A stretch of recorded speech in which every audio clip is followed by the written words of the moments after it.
Hello everybody and welcome back to our bush trips in the Flight Simulator 2020 series where we're flying the Patagonia bush trip, and today we're working on leg number 2, which is about 50 nautical miles, a little bit under 25 minutes estimated time en route, and should be pretty good. I'm excited to see the scenery. It looks like it's going to be a beautiful one, as always, in Microsoft 2020 Flight Sim. So let's go ahead and get started.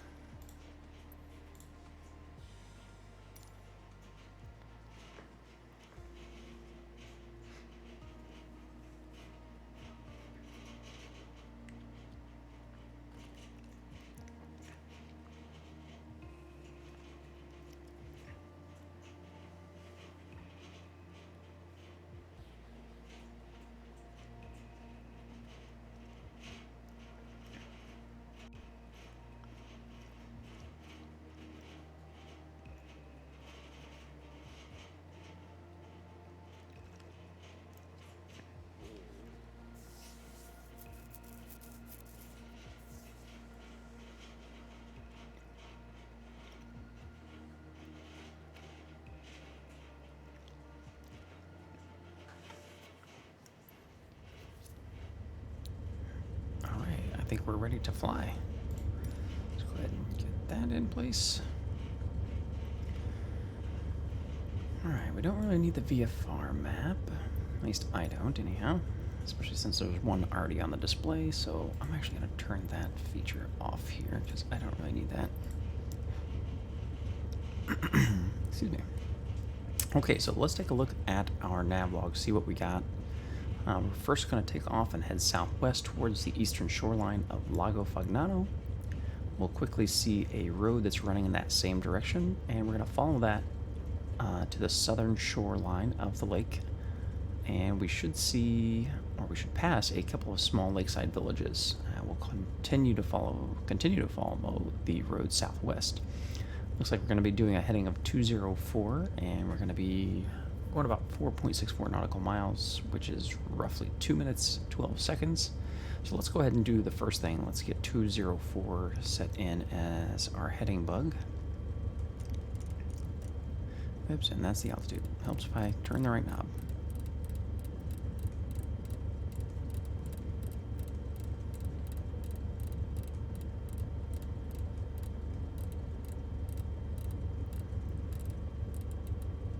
Okay, 204 is in our heading bug.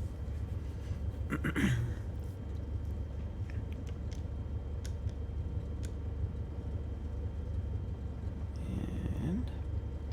all right, I think that just about does it. Let's get our view set where we want it here. I'm going to be able to kind of see over the nose here just momentarily. And let's go ahead and start the timer. Release the parking brake and get moving. And a little bit of right rudder here. Nose comes up. Whoop, whoop, whoop. There we go. Alright, and we're off the ground, folks. On our way. 2 minutes 12 seconds on the 204 heading. There's 500 feet. We'll go ahead and start our turn. And this thing I trust it to do. Nice 30-degree bank. This low altitude, especially with one notch of flaps in, it's got plenty of headroom. Okay.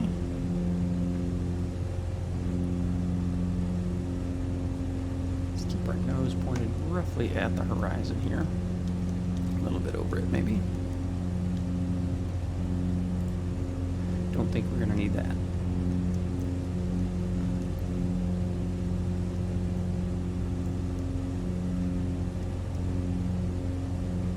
Here we go. About 1,000 feet per minute here. While we're holding that flap in. We'll come back on the RPM.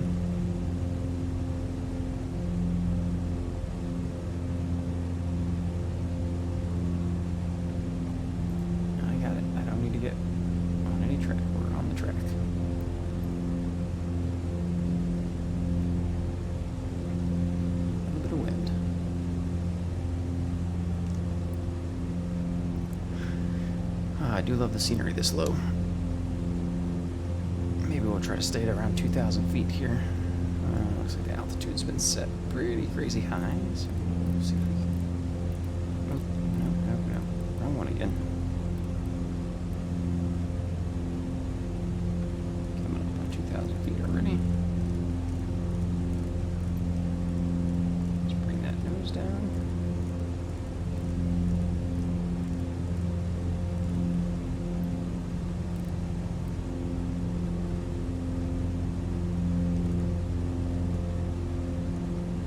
Just do 2,500. Okay, there's our road. We're probably at the 2-minute 12 mark. Yep. Okay, so let's go ahead and reset that. Start it, and we're going to do 232.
I normally like to do all this with hand flying, but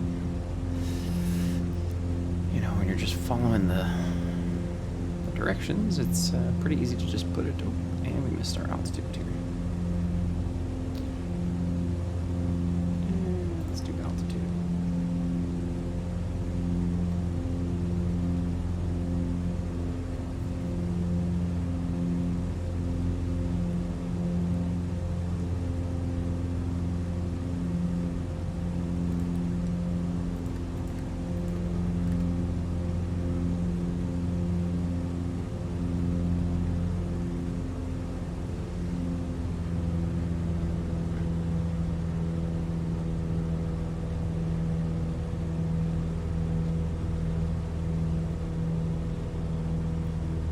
Alright, back to about 2,400 RPM. And we'll bring the throttle manifold pressure back to about the same. 24 square. Okay, there's 213. Got about 40 seconds left here. Then we're going to start looking for our next indicator. Okay, as we continue along the road, we should pass by a river running south.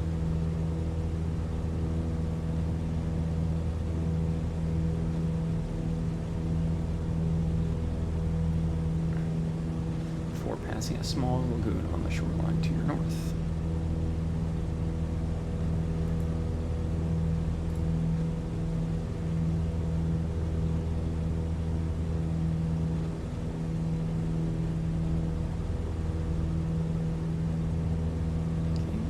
This is going to be the lagoon right over here. We're coming up on. Yeah, we're kind of a little too far over the top of it, I think.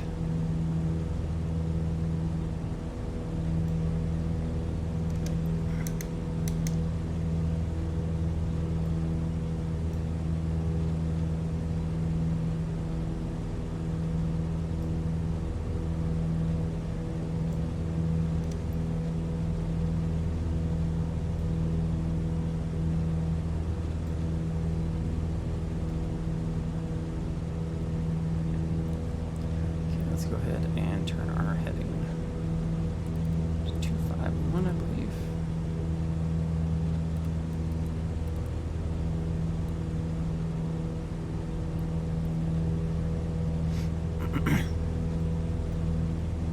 Okay, and we're just above that lagoon.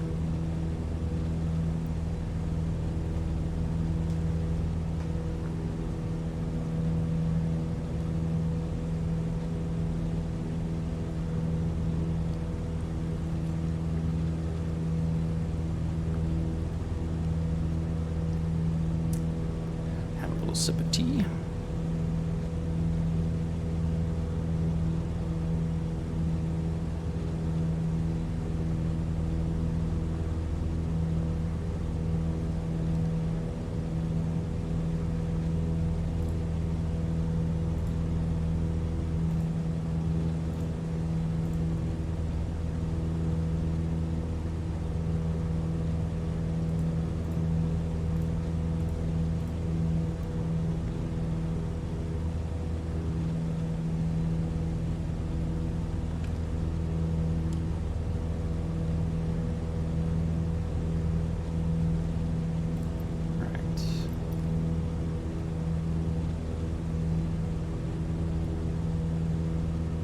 Reset the timer there. Curls further and further away from the shoreline. You should see a wide river snake its way across the road to the southern shore of the lake. Turn to follow the river southwest away from the road.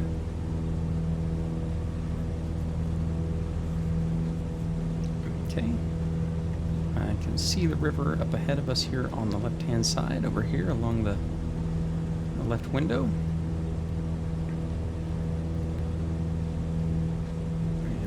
The road that would cross over that river, so I'm just gonna follow that guy. Looks like it's just heading up 250.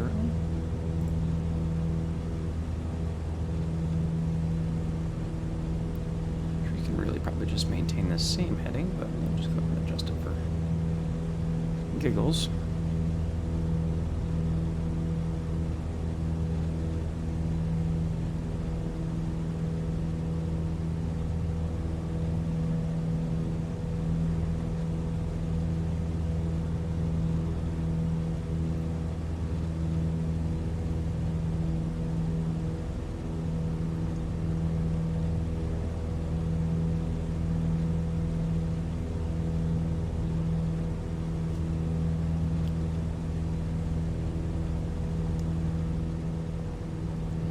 Absolutely lovely scenery in Microsoft Flight Simulator 2020. I really do love it for this low VFR stuff. It's really, really nice for that. My only really big complaint so far with this sim, oh, and I saw the flaps up. Let's go ahead and correct that problem. My only real big problem with this sim is the instrumentation. Pretty much all the GPS, at least on the GA aircraft, seem to be really lacking in functionality, and just plain doing some of the functionality completely incorrect. So it's very interesting. I hope they really fix it in whatever the next update is. They did just release one update, but that didn't address any of those GPS issues, which to me seem like a pretty glaring problem. But yeah.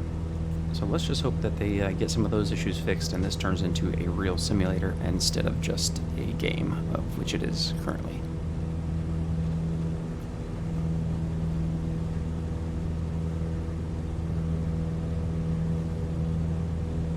Okay, so we're following the river past a fork in the river, continuing on along the wider fork, and we're going to continue along the river as it cuts through the countryside until it crosses paths with a road by a lake.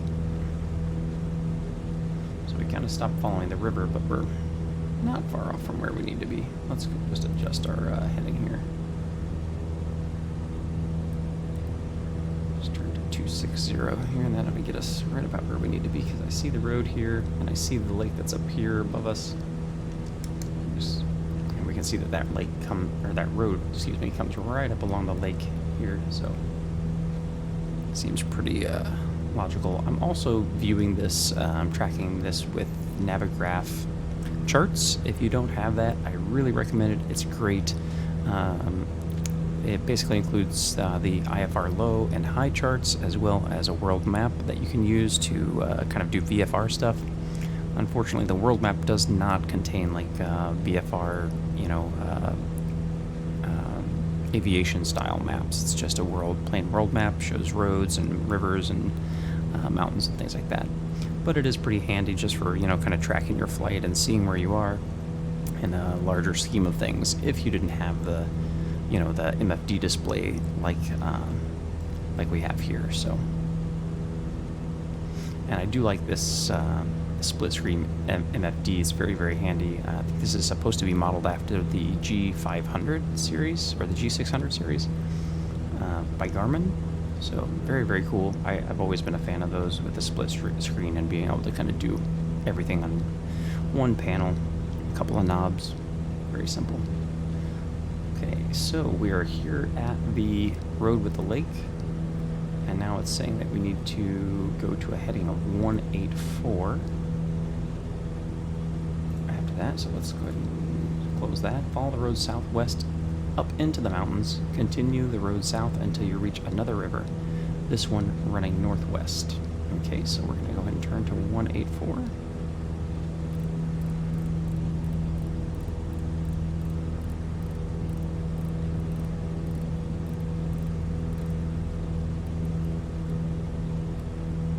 Here we go.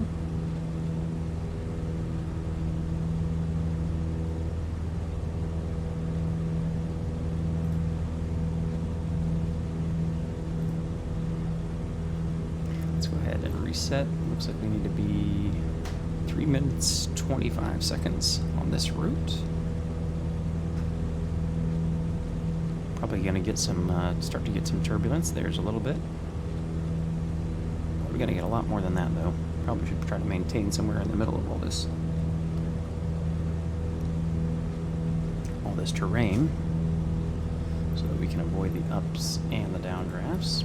Okay, we got 3 minutes 25 seconds, and then I'm gonna turn us to the right about 10 degrees here. 9 or 5. Sounds good.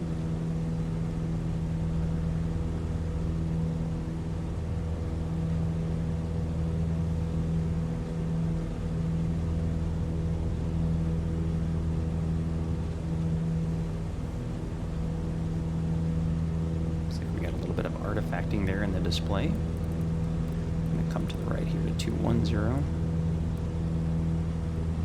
just so we can go through this little small gap.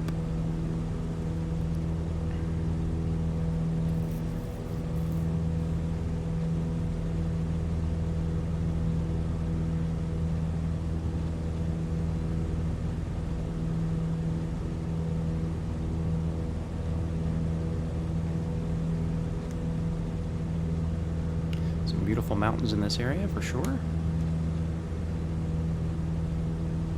Definitely going to get some turbulence off of this right here.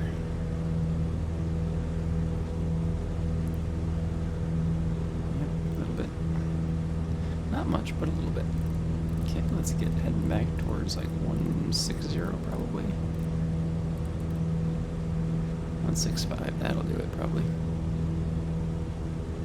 Yeah, let's go 155. That's a little better.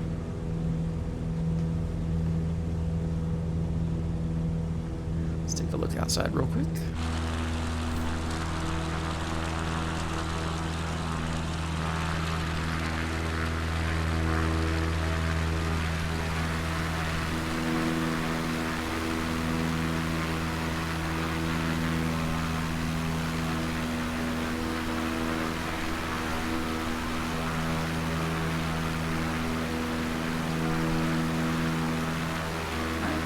Inside. Make sure we're not going to hit any cliffs. Alright, looks like we're coming to that other river that's heading northwest, roughly. So let's go ahead and check our timer. We should be right about where we need to be. Oh, and I forgot to hit start. But we are going to follow the river back up 272, so we'll go ahead and start making that turn.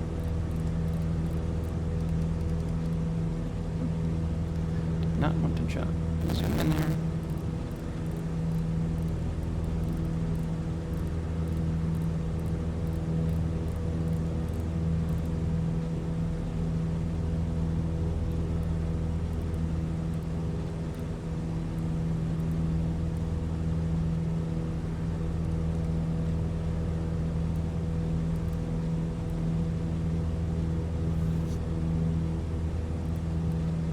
All right, 272 on this heading.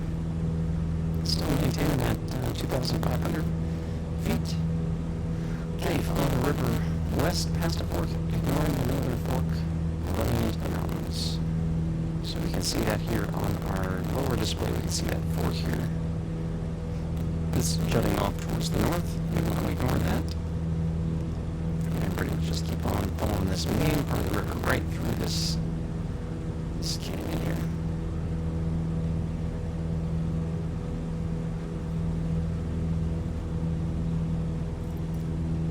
Okay, about 2 minutes on the timer.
Shaking going on here, but we were still within the green arc, or the green tape.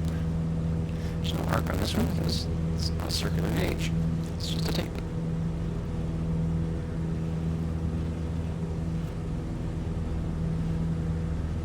Just in case you're wondering, I am actually a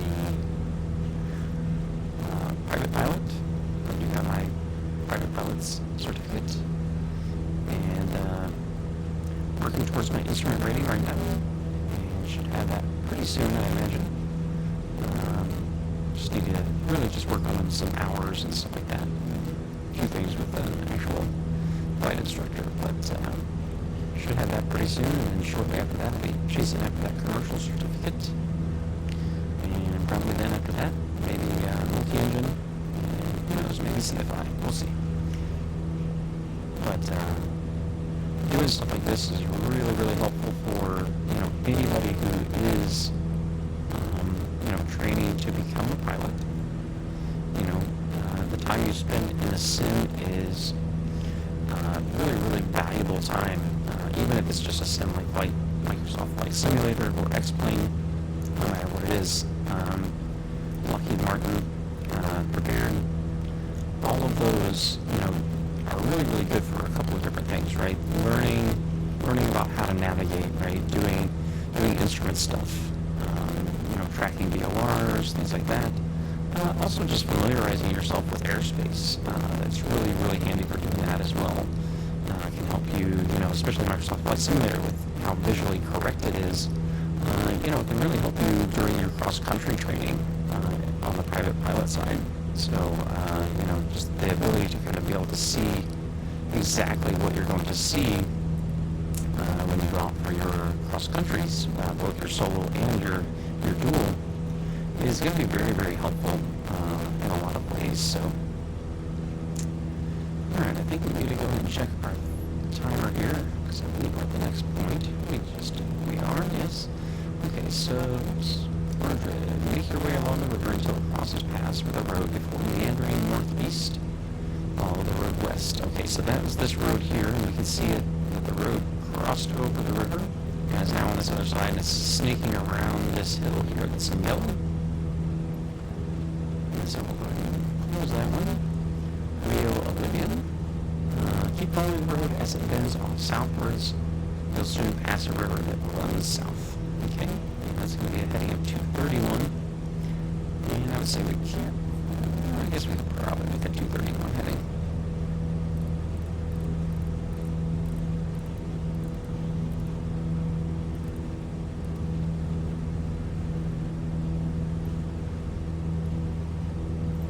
Reset and start that again.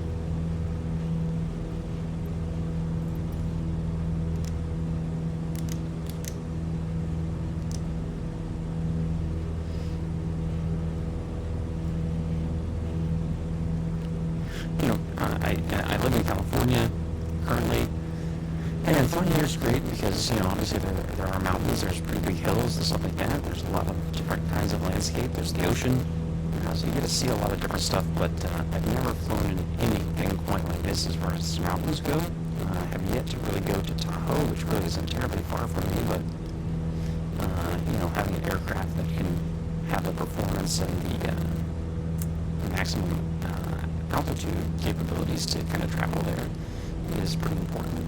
And I've also never had any mountain flying training, so you know, these are really critical things, especially when you're doing this kind of flying in the mountains. You have to understand the you know, the flow of air and how the air flows off of one mountain to the next. You know, I think they call it the leeward and the wayward side, and that's just stuff that I don't quite know at this time, but I do understand some basic physics and things about aerodynamic airflow, flow of liquids. So it's not hard to understand and get an idea of what might be happening. So that's why I'm staying basically in the middle of these canyons to ensure that I'm basically staying out of either one of those winds, because both of them can be dangerous in the right situation. So from what I have read already. Again, I'm not a flight instructor, so you know, anything that I'm telling you is really just, you know, my personal experience, and it's not flight instruction.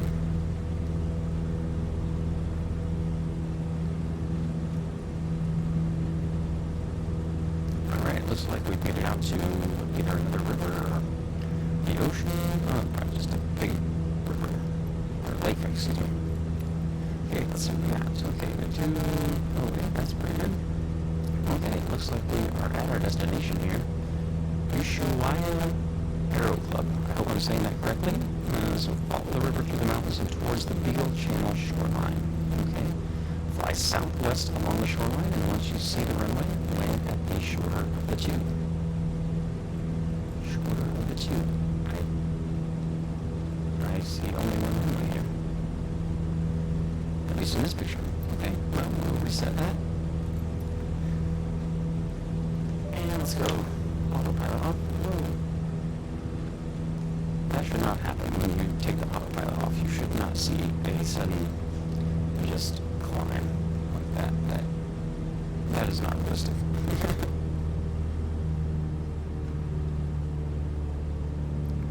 RPM way back here.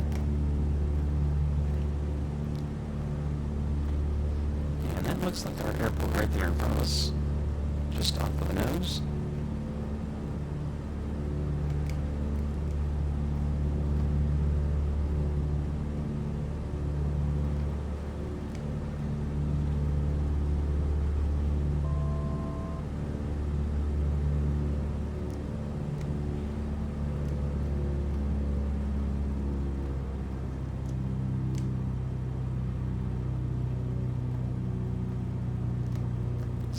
There. That first notch of flaps now.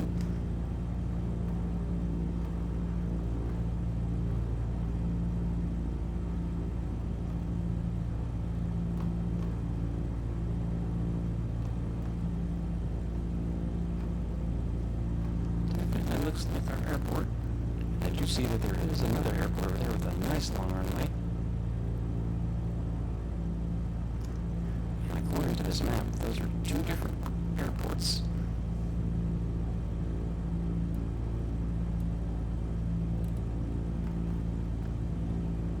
Okay.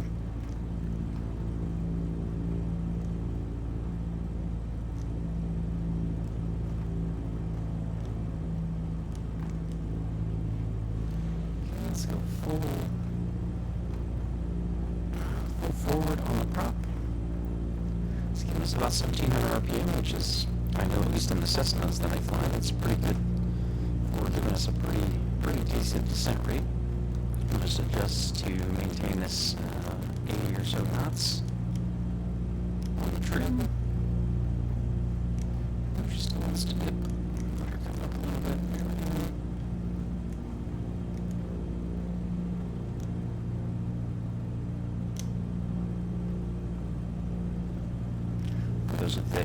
you that actually fly Cubs, I'm really sorry if I'm not doing this properly for the Cub.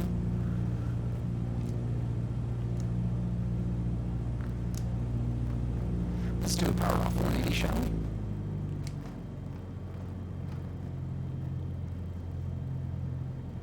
This is technically a commercial maneuver.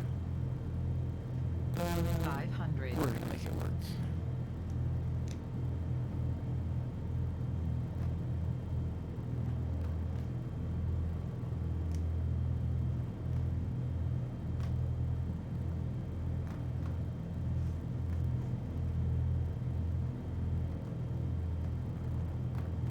Second launch of flaps.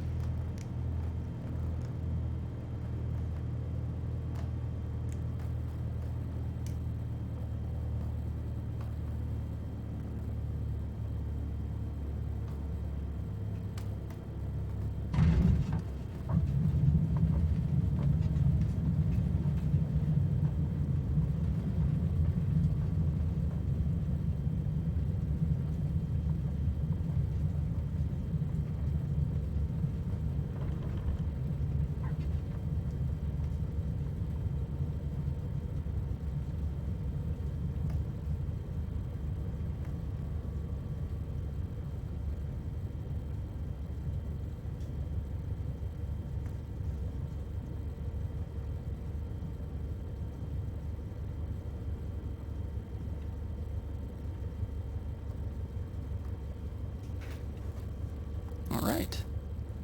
That should just about do it. Need to set the parking brake.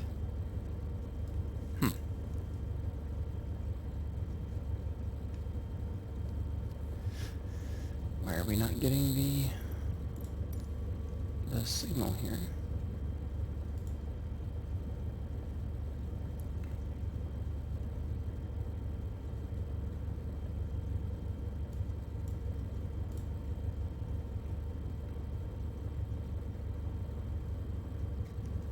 Let's see here.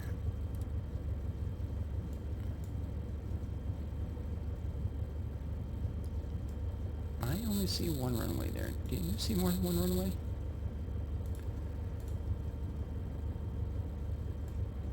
So I'm assuming the shorter of the two, they're referring to the other one. Let's see. Sawa Ushu. Yeah, we're right there. Okay, it says that we're 0.1 nautical miles away on a 353 heading, so let's try this maybe. And is there no snap to on the heading? That's kind of lame. That's really lame, especially when you consider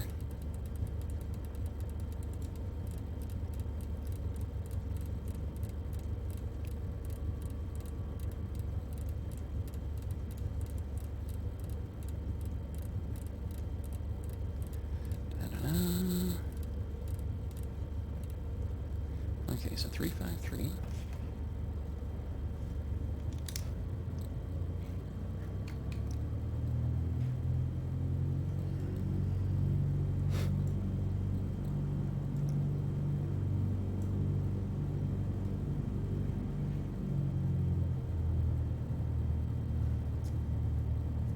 Okay, so this should be where we need to be.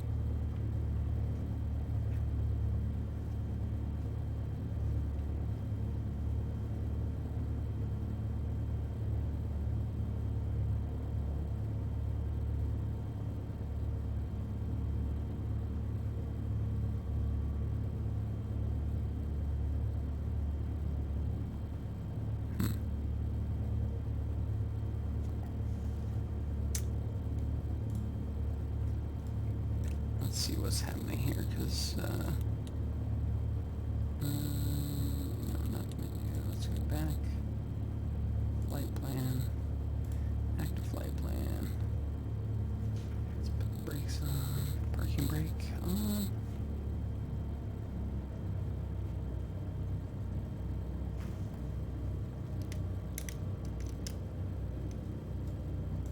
And let's take a look here.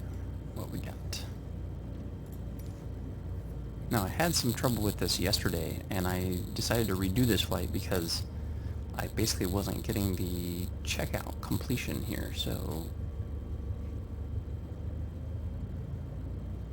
not sure if maybe that's just another bug. Would not really surprise me with, oh come on, really?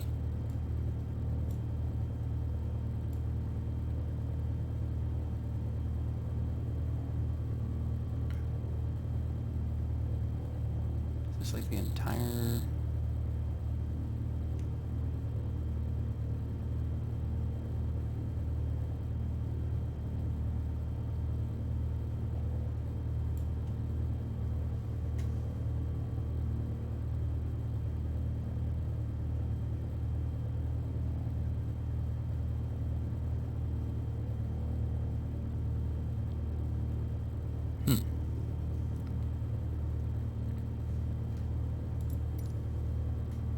Very, very strange.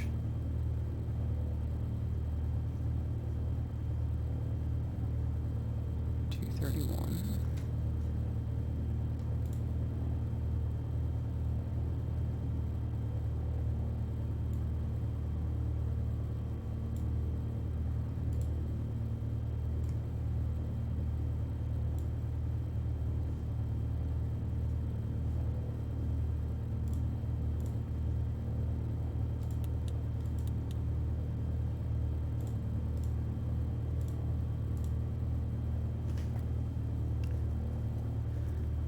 $204, $232,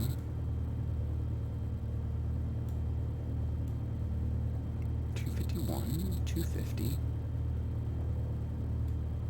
$183 or $184, $272, $268, $231, $208, SAWO.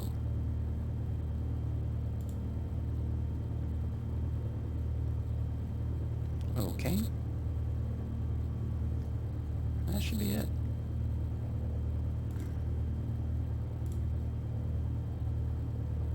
And we should be there.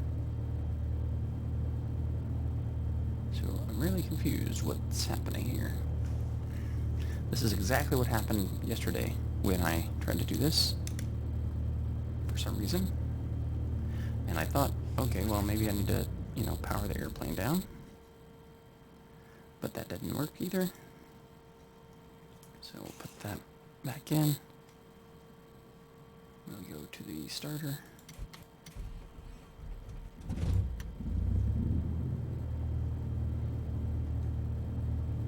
Yeah, and it looks like we have an issue, another issue.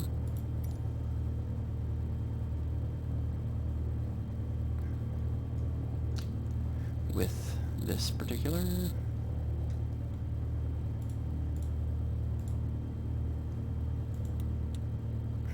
split screen.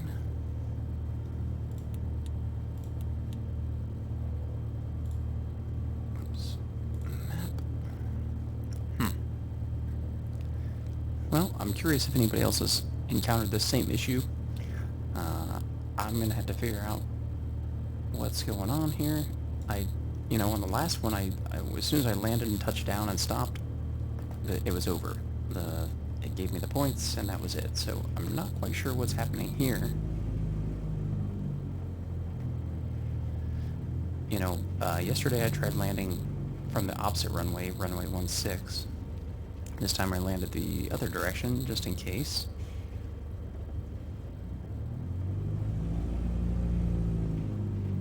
But that doesn't seem to be working either. I tried to take off and land, and that didn't work either.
land it this way, I guess.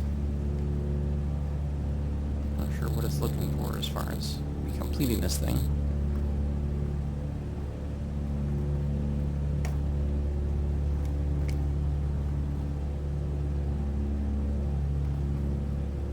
It says that my point of interest is like 7.2 nautical miles away, but that just doesn't make any sense.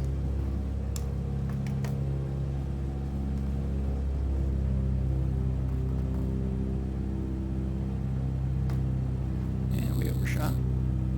Let's just not go into a spiral here. Power off. Second notch of flaps in.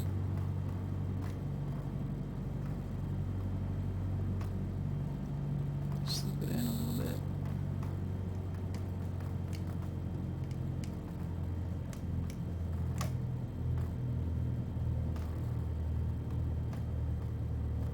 And kick out the nose. Set her down.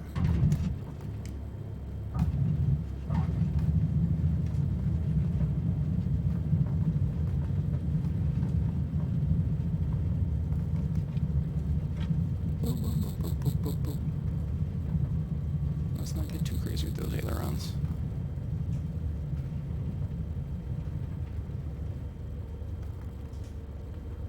So I'm not doing ground roll. That would be bad.